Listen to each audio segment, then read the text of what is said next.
বিষয় নিয়ে কথা বলবো। একটা হচ্ছে আউট অফ কান্ট্রি ভোটিং বা প্রবাসী ভোট এবং মিস ইনফরমেশন এবং ডিসইনফরমেশন।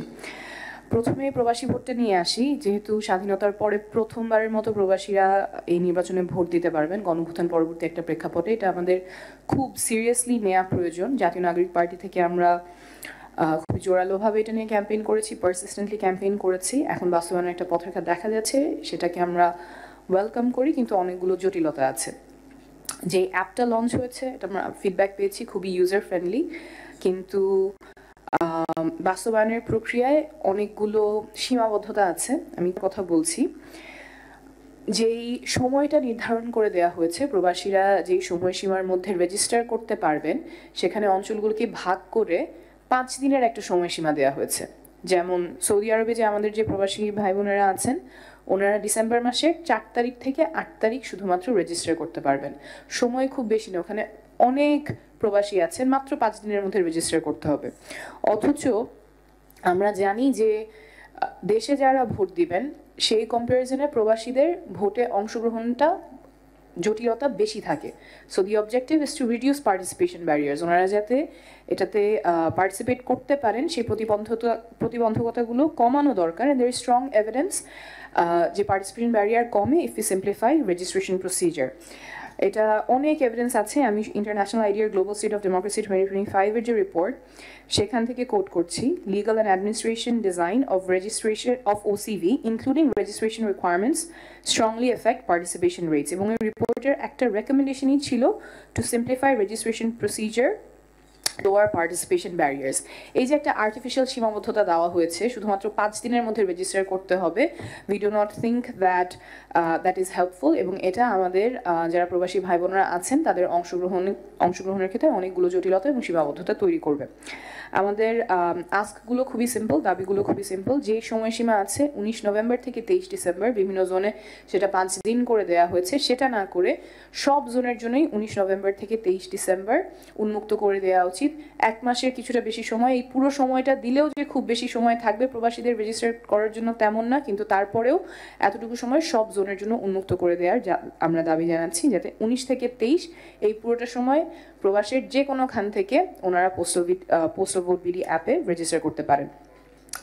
এর পাশাপাশি যারা রেজিস্টার করবেন ওনাদের অনেকেরই টেকনিক্যাল হেল্প প্রয়োজন হতে পারে। কি করে অ্যাপে রেজিস্টার করবেন, অনেক প্রশ্ন থাকতে পারে, এনআইডি স্ক্যান, বিভিন্ন জিনিস নিয়ে। এই কারণে আপনাদের পক্ষ থেকে সহায়তার প্রয়োজন। আমরা দেখেছি আপনারা একটা ইমেল এবং হেল্পলাইন দিয়েছেন, এটা আরও ভিজিবল করা এবং 24/7 যাতে সহায়তাটা পাওয়া যায়। এবং টার্ন অ্যারাউন্ড টাইম কত হবে, কেউ যদি কোনো প্রশ্ন করেন, আপনাদের ইমেলের মাধ্যমে প্রশ্ন করেন, কতক্ষণের মধ্যে তিনি এই উত্তরটা পাবেন, সহায়তাটা পাবেন, সেটা স্পষ্ট করবেন। হেল্পলাইনের মাধ্যমেও কতক্ষণ বা কতদিনের মধ্যে ওনারা এই সহায়তাটা পাবেন সেটা স্পষ্ট করবেন। কারণ আমরা এর আগেও দেখেছি, যখন রেজিস্টার করার কথা ছিল তখন শেষ তারিখ ছিল শুক্র, শনি, উইকেন্ড, সার্ভার ডাউন ছিল, হাজার হাজার মানুষ এনআইডির জন্য রেজিস্টার করতে পারে নাই। একই টেকনিক্যাল ডিফিকাল্টি যাতে এই ক্ষেত্রে না হয়।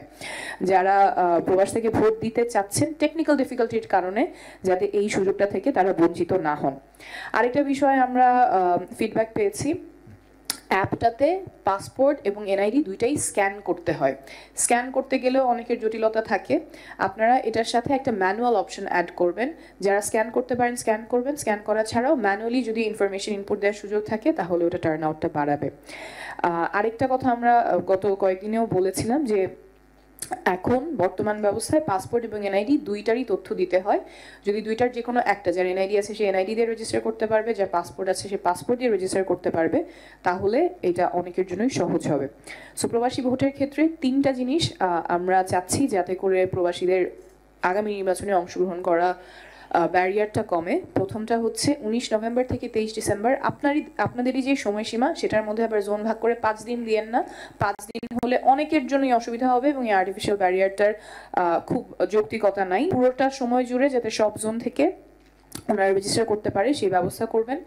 একটা 24/7 হেল্পলাইন এবং কতক্ষণের মধ্যে কমপ্লেইনগুলো রিজলভ হবে সেটার একটা রূপরেখা এবং আপনাদের হেল্পলাইনগুলো ভিজিবল করা। 3 নম্বর হচ্ছে পাসপোর্ট অথবা এনআইডি দুইটারই ইনফরমেশন ম্যানুয়ালি দেওয়ার ব্যবস্থা করা এবং যে কোনো একটার মাধ্যমে যাতে রেজিস্টার করতে পারে। এরপরে যে বিষয়টা নিয়ে কথা বলবো সেটা হচ্ছে মিসইনফরমেশন এবং ডিসইনফরমেশন। ইটস গ্রেট যে আপনারা এটা অ্যাড্রেস করার চেষ্টা করছেন, আলোচ্য সূচিতে বেশ কয়েকটা টপিকে এটা আছে এবং আমরা বিশ্বজুড়েই দেখতে পাচ্ছি যে ইলেকশনের টাইমে স্পেশালি মিসইনফরমেশন এবং ডিসইনফরমেশনের প্রকটতা অনেক থাকে, আর বিশেষ করে নারীদের ক্ষেত্রে এবং মাইনরিটিদের ক্ষেত্রে এটা ডিসপ্রপোর্শনেটলি এফেক্ট করে। আপনাদের যেই প্রজ্ঞাপন এখানে 16 ঘতে লেখা আছে, প্রতিপক্ষ নারী, সংখ্যালঘু বা অন্য কোনো জনগোষ্ঠীকে লক্ষ্য করে ঘৃণাত্মক বক্তব্য, ব্যক্তিগত আক্রমণ বা উস্কানিমূলক ভাষা ব্যবহার করিতে পারিবেন না। প্রিন্সিপালটা সুন্দর, কিন্তু এটার বাস্তবায়ন কিভাবে হবে সেটার কোনো আউটলাইন এখানে নাই। Would you have a social media monitoring cell যারা এটা তদারকি করবেন যে কারা করছেন? এবং এখানে আরেকটা গুরুত্বপূর্ণ বিষয়, শুধুমাত্র প্রার্থী যে এই মিসইনফরমেশন ছড়ায় তেমন না, নামে বেনামে প্রার্থীর সাথে অ্যাফিলিয়েটেড না তারাও ছড়াতে পারেন। সেই ক্ষেত্রে আপনাদের পদক্ষেপ কীরকম হবে? মনিটরিংটা কে করবে এবং অন্যরাও কি আপনাদেরকে রিপোর্ট করতে পারবে কিনা? এখানে একটা global establish practice multi channel reporting system open করা, যাতে আপনাদেরকে ফোন করে, ইমেইলের মাধ্যমে বা অন্যান্য চ্যানেলে আপনাদেরকে রিচ করতে পারবে। যদি কেউ দেখে মিসইনফরমেশন বা ডিসইনফরমেশন ছড়ানো হচ্ছে, আপনাদের সাথে যাতে দ্রুত কন্ট্যাক্ট করতে পারে। আপনারা মনিটর করবেন এবং এই পাশ থেকে জনগণও যদি আপনাদেরকে রিচ আউট করতে চায়, ইউ হ্যাভ আ চ্যানেল যার মাধ্যমে রিপোর্ট করতে পারবে। মেটা, টিকটক যারা অনলাইন প্ল্যাটফর্মগুলো চালায় তাদের সাথে কোলাবোরেশন প্রয়োজন, যাতে যদি misinformation, disinformation that is really harmful আপনারা কুইক টেক ডাউন করতে পারেন। এই কোলাবোরেশনটা আপনাদের পক্ষ থেকে থাকা প্রয়োজন। আপনাদের কাছে যখন রিপোর্ট আসবে বা আপনারা যখন মনিটর করবেন, সেটা যাতে ফাস্ট টেক ডাউন হয় before it hampers or tampers the reputation of the candidates. Plus আপনাদের একটা ফোকাল পয়েন্ট বা ফোকাল সেল প্রয়োজন, because this is an extensive workload. আমরা গত নির্বাচন, ইভেন 24-এর নির্বাচনে দেখেছি কোঅর্ডিনেটেড মিসইনফরমেশন ক্যাম্পেইন, এইখানে আরও বেশি হওয়ার চান্সেস আছে। আমরা নির্বাচনের সময় এখনও গত কয়েক মাসেও দেখেছি targeted harassment against women, against minorities. তো এই জায়গাটাতে as time gets closer to election আরও ইন্টেন্সিফাই হবে। তো আপনাদের এখানে শক্ত মেকানিজম, শক্ত রিপোর্টিং এবং টেক ডাউন মেকানিজম আশা করব।